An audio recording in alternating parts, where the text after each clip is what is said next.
that next generation, that young generation, that kid who's 12, who in a decade will be 22, are they going to be sitting down to watch games? Maybe, but they also might just say, you know what, I'll just wait for the highlight to come on TikTok and whatever the next one, social media sensation is.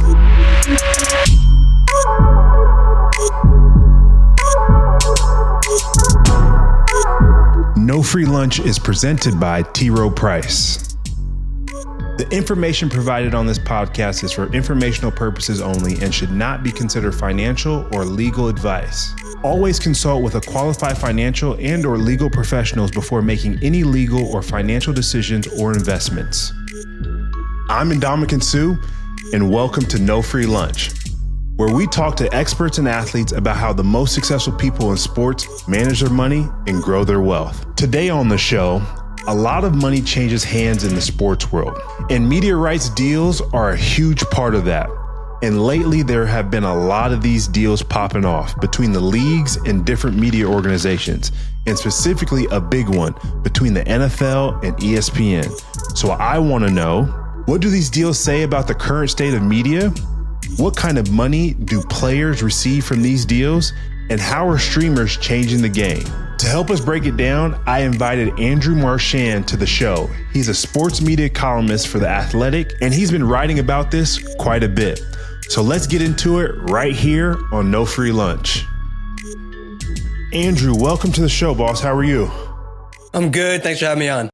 No problem. I look forward to really diving into this because what's really interesting to me is it seems like every 5-6 years, there's a lot of conversations about what are going to happen with these media rights deals. And it seems like the NFL is at the cutting edge of always finding something interesting, whether it's with the streaming wars and Netflix and Amazon, but then also our local television, whether it's ABC, NBC, CBS from that standpoint. So I'm really want you to break it down for the audience and help us understand on a granular level what these deals mean and what are the details behind them that we may all be missing. Correct me if I'm wrong, but it's NFL Network, it's NFL Red Zone, and anything else that they have in that portfolio has now gone to full rights to ESPN. And I think I also see Rich Eisen is going over there from his show as well. So break that down for us right now, what that overall deal was. So it's kind of complicated, so I'll try to make it as simple as possible because there's actually 4 separate agreements. The big one is that the NFL will have 10% ownership of ESPN. ESPN is valued, estimated $25 billion.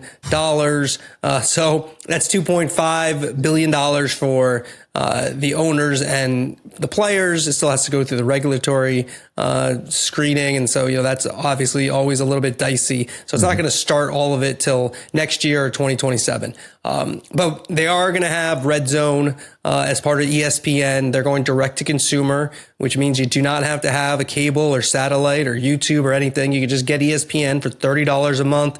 They'll tack on, they'll put Disney Plus and Hulu into that deal.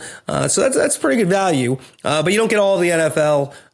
You get a lot of it, and they got more games as part of the deal you just mentioned. They're going to have 3 extra games. So ESPN now has 28 games, including Monday night is obviously at the forefront. And they have a Super Bowl. They have 2 Super Bowls in the next 5 years. But the first one is February of 2027 with Buck and Aikman on the call and the Mannings, and it'll be ESPN's first Super Bowl, which is pretty significant. Wow, that's impressive. So how significant do you see this? And then also, how significant do you see the ownership stake and having kind of an impact on ESPN as covering the league? Because I bring up that question in more so like you think of Tom Brady. He's on Fox. He's commentating and doing everything from that perspective, but he's also an owner of the Raiders. And so there's been a little bit of a conflict of interest from that standpoint and how he's able to speak and not speak. Does that also become an issue for ESPN as now they're owners of quote unquote or vice versa? The league is owners of them and they're going to kind of be in that same boat as Tom Brady is?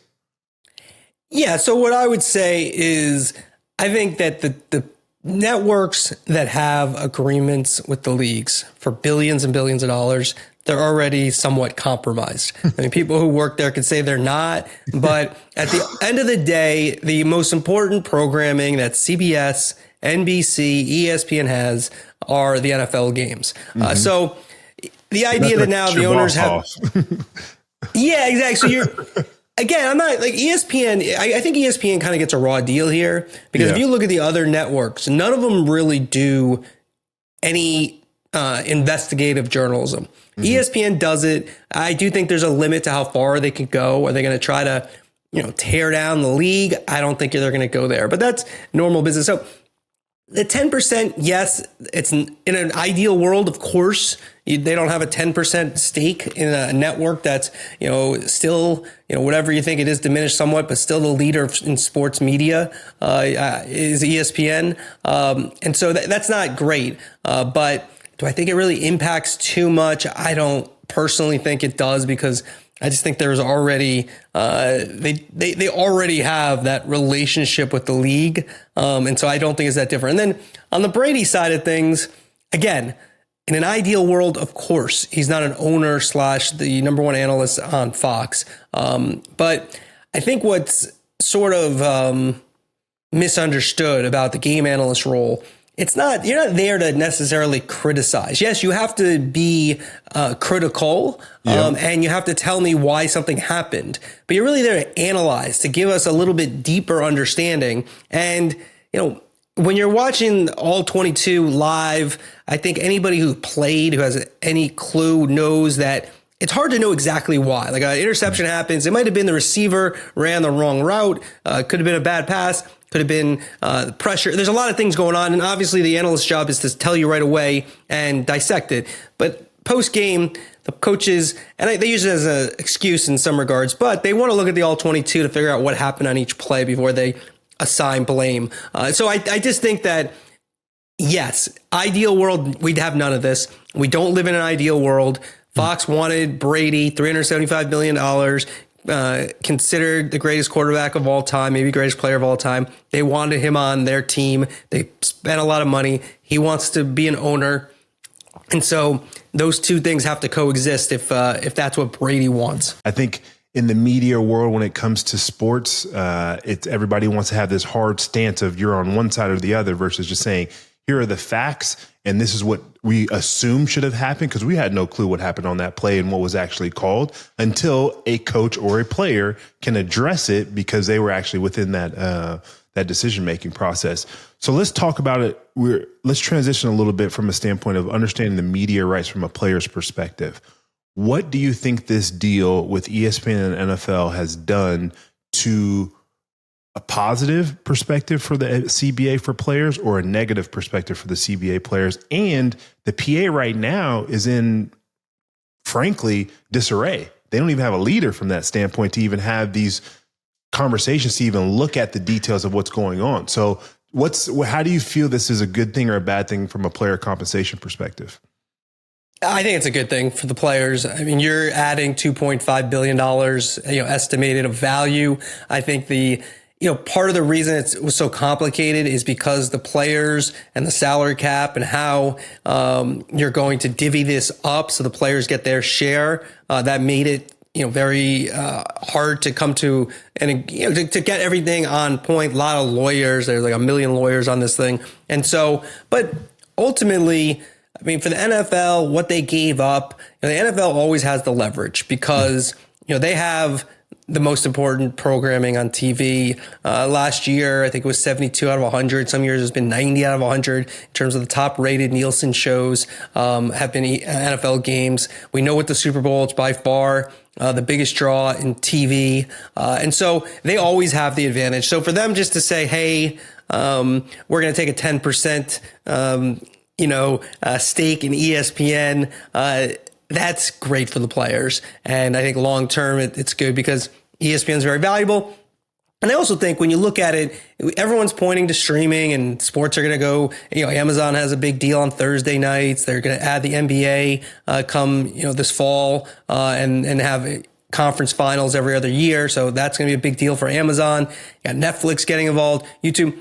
That said, if I'm the leagues and I'm teams, I still want these traditional players involved as much as possible because it's their core business. For YouTube, it's at least they're a live viewing. That's what they do. Netflix as well. But Amazon's doing a lot of different things. They don't necessarily need sports. ESPN needs the NFL. And the reason they did this NFL deal, if you look at what keeps viewers and makes people so they don't cut the cord or they don't unsubscribe and then resubscribe, is the NFL. I mean, other sports too, of course, but the NFL is the one that drives it the most. College as well, a little bit. But so I think overall, though, it's all gravy for the players, especially.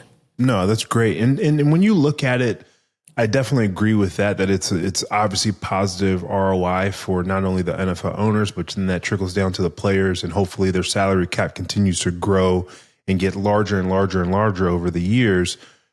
But from ESPN's perspective, it seems like they went all in on the NFL, and they're saying, this is our big bet. This is where we're going to live and die.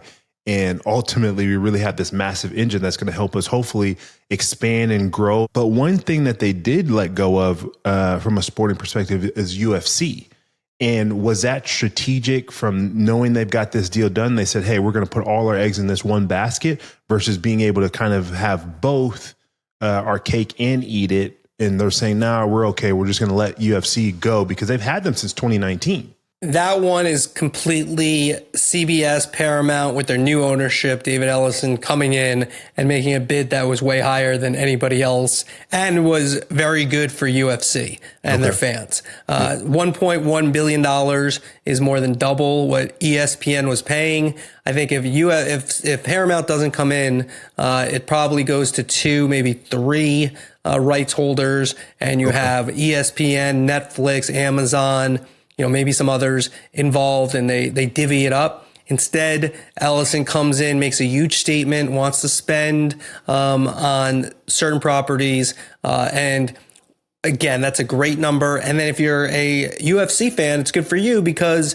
you can get Paramount Plus for $60 a year with commercials. If you just pay it up front, a little bit more if you pay monthly. And no pay-per-views for their biggest events for UFC. Some will be on broadcast TV on CBS. So that's a win for their fans. And for UFC, it's a 7-year deal, a lot of money and a lot of exposure. So I think, ESPN just is not going to, they couldn't match, they could match it, but they just weren't going to choose to, which, we can get deeper as to why, like I said about streaming, to be a little careful of streaming. There's some reasons why you're not going to see the growth as much if these leagues go to streaming. So would you say that Paramount overpaid? I mean, I'm always hesitant to say someone overpaid because whenever you report a deal, if I called rival executives, they'll tell you how terrible the deal was and that it was way overpriced. Looking at the market, I think they paid a lot more than anybody else would. So if you want to classify that as overpaying, but what Ellison and Paramount are trying to do is they want to compete with the Netflix, the YouTubes of the world. So how do you do that? You do have to overpay and you have to make your service a must watch. So, let's say there's, 1.5 million, people who are diehard UFC fans who are going to buy everything when ESPN had it. Because for ESPN, you needed the ESPN Plus subscription. Then there's an upcharge, for about $80 for the biggest events. Now you go in at $60. So what can that mean for your business? And for UFC, you're probably going to be able to grow more because a casual fan might come in because they either have Paramount Plus or it's going to be on CBS, and you don't have to pay extra. So you don't have to be a diehard. You can just be someone who's, you know what? I want to watch the fight and I have this and it's easy, as opposed to having to really make a decision when you're going to separate yourself from $80.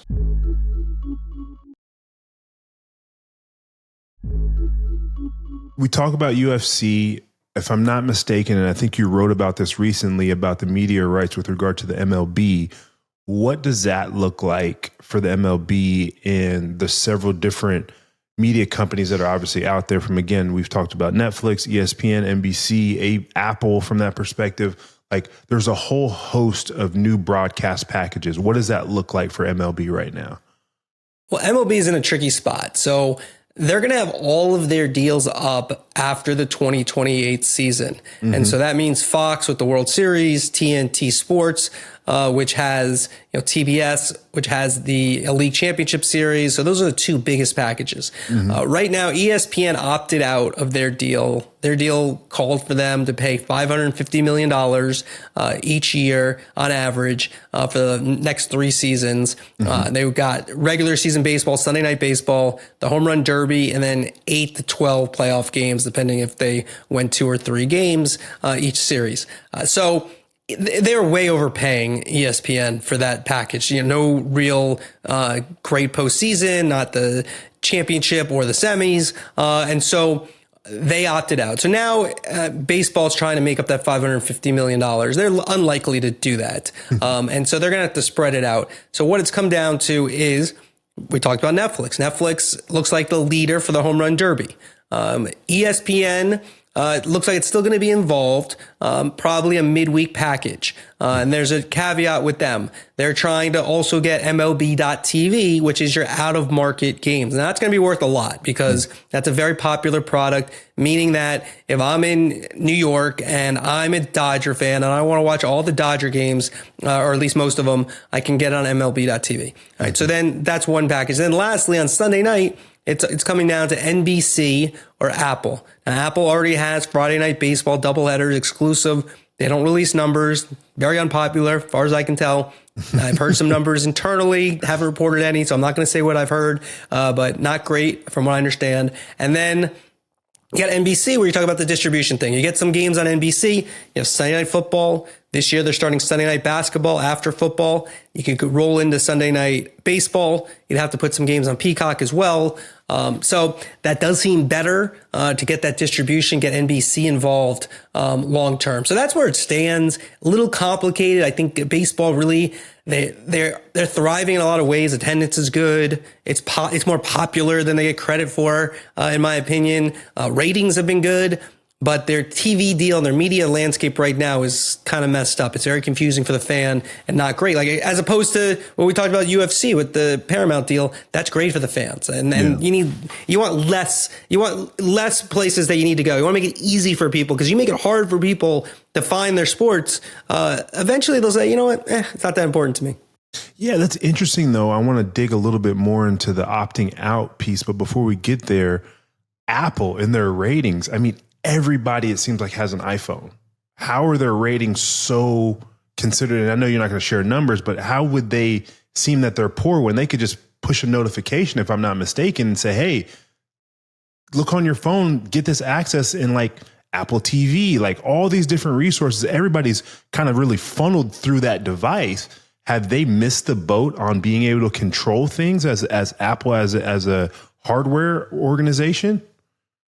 Well, a couple of things. Number one, I'd love to share the numbers with you. I don't have them fully confirmed, so I can't share with you. Understood. That's number one. Yeah. And then number two, look, I think what you just said is a great sales pitch that Apple has. And I think what you said is accurate.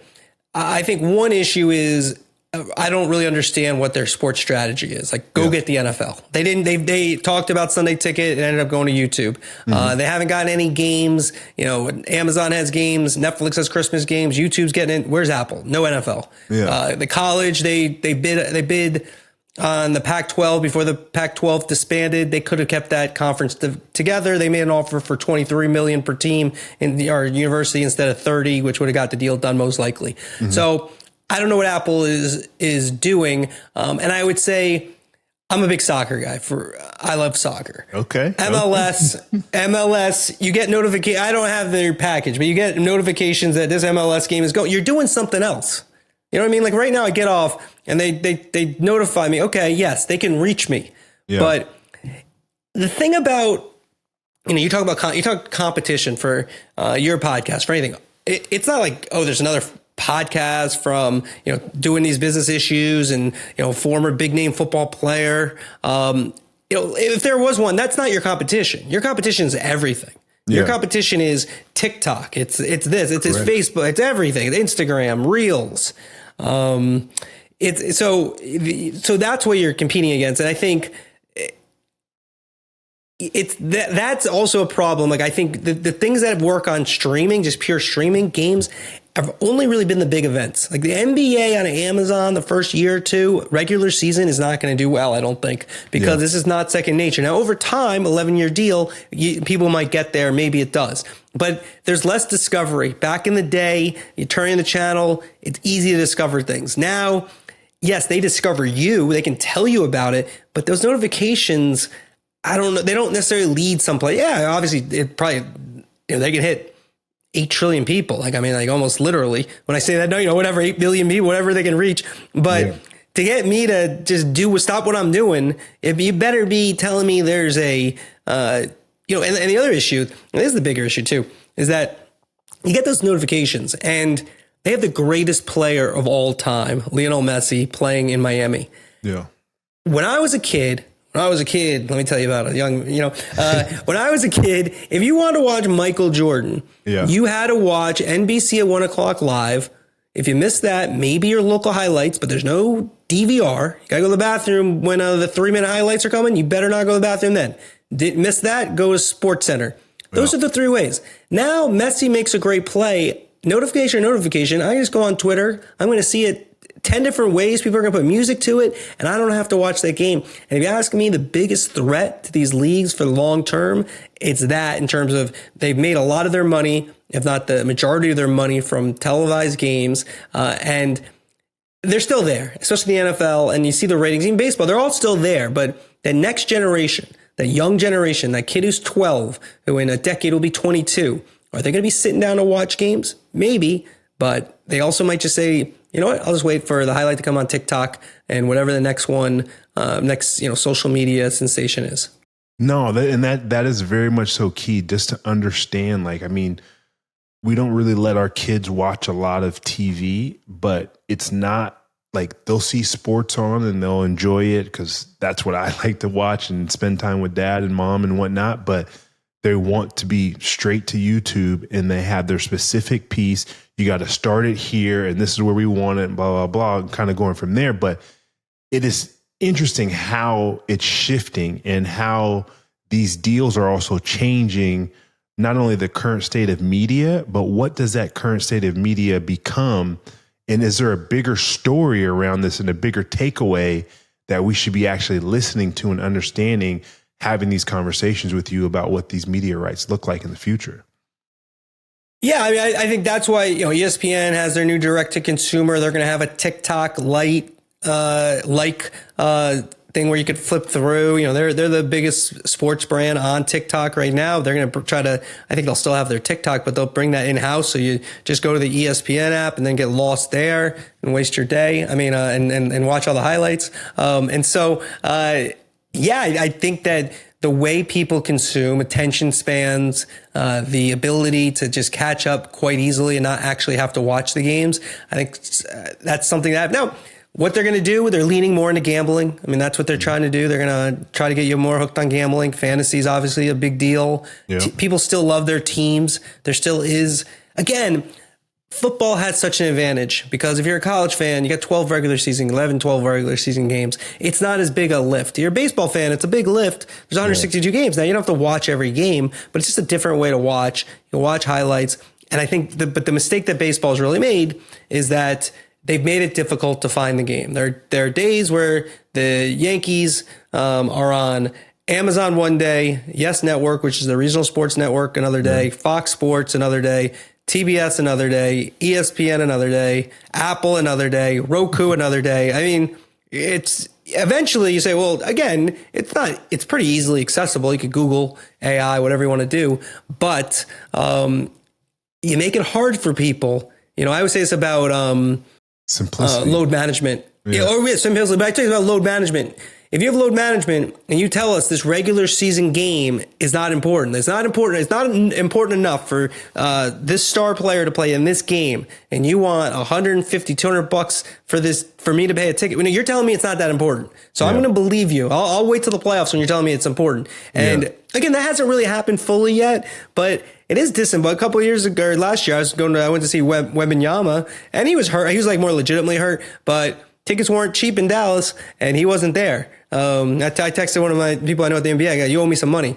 No, but it's true though. I mean, you talk about load management. You talk about if a star player's not playing. Like, I mean, for me personally, I don't like unless I'm going live to go see friends, family that are either coaching or playing. Like, I don't really care about going to the games. And granted, I'm jaded because I've been in this sports for such a long period of time. So I take a little bit of a grain of salt for my viewpoint of it. But also, I'm not watching NBA till the playoffs happen. Like, I don't want to see it until it's like super juicy or it's an important game getting into the playoffs for somebody to hit this cusp or make make the cut to get into the playoffs and play in games and things of that nature. So, yeah, I totally hear you on there's such a large landscape and so many different players and there's so many different ways you have to consume this amazing game of whether it's NFL, NBA, MLB, NHL, like all the college sports and whatnot. But honestly, Andrew, this has been great. Thank you for joining us. I look forward to following up as there's more deals to be had. And more exciting breaking news that I'm sure you will be at the cutting edge of getting that information and sharing. But I'm gonna come back for those Apple details too.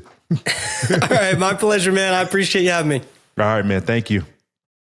It's time for the Confident Curious Question, where we ask questions that are one step ahead, sponsored by T. Rowe Price, where they believe that asking better questions can lead to better outcomes. So my Confidently Curious question of the day is, what does IPO stand for? A, investment portfolio opening, B, initial public offering, or C, interest promoting opportunity? The answer is B, initial public offering. Initial public offerings are super, super interesting because I've been fortunate enough to invest in private companies that become public via an IPO. And it is a great opportunity for somebody who is very interested in one, investing in companies that have a potential to go public, and then learning that process of whether there's a wait period before you can sell, and or if you actually just want to get into a company as it's becoming public and open up to everybody else. That's our Confidently Curious question for the week. Thanks to our sponsor, T. Rowe Price, for modeling the power of better questions in their approach to making better investment decisions. T. Rowe Price proudly sponsors No Free Lunch. The views expressed in this podcast are those of the podcast participants and do not necessarily reflect those of T. Rowe Price. Their sponsorship supports the platform and does not imply endorsement of specific content or perspectives. That's our show. Make sure you like, comment, or subscribe to No Free Lunch.